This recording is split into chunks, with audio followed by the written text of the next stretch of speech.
আমার পোশাক ধনের মাথা দেখবি।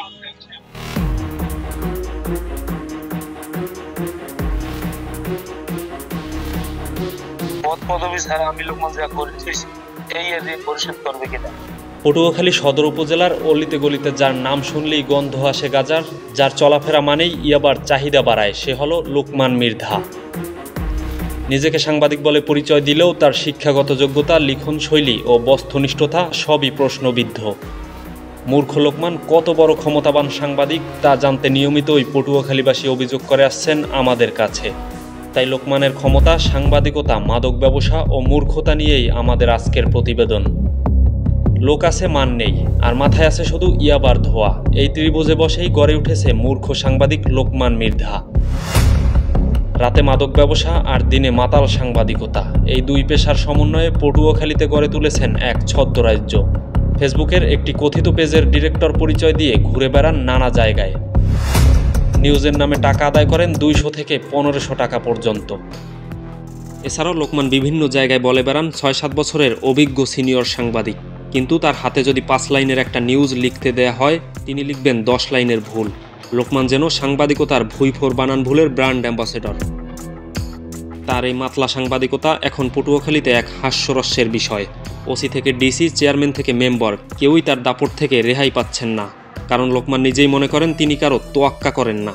কিন্তু বাস্তবতা হলো তিনি একজন মাদক ব্যবসায়ী, প্রতারক এবং সাংবাদিকতার অপব্যবহারকারী। তার এই অপরাধ ও অপকর্ম সম্পর্কে পটুয়াখালীবাসী প্রতিনিয়ত অভিযোগ জানাচ্ছেন আমাদের কাছে।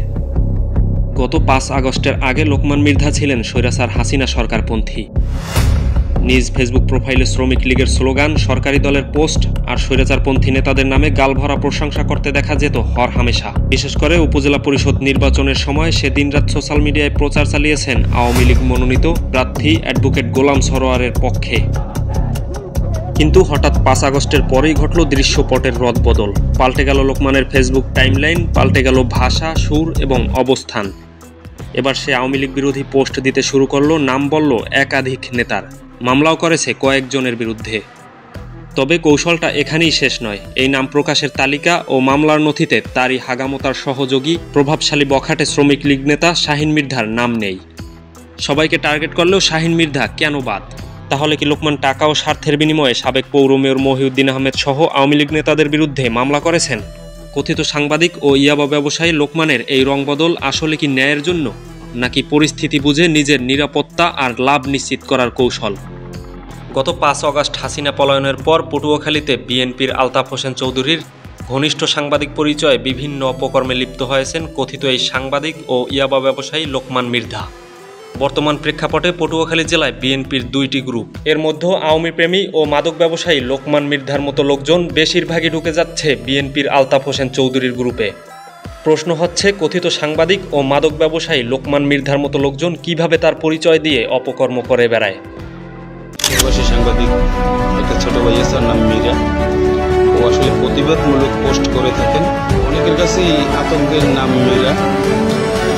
তো মীরার অনুমতি না নিয়েই আমি চরিত্রে মীরারে আনছি। মীরা, তোমাকে কাছে সরি বলছি, তোমার অনুমতি না নিয়ে ভিডিওটা করছি, এই জন্য আমি আন্তরিকভাবে দুঃখিত।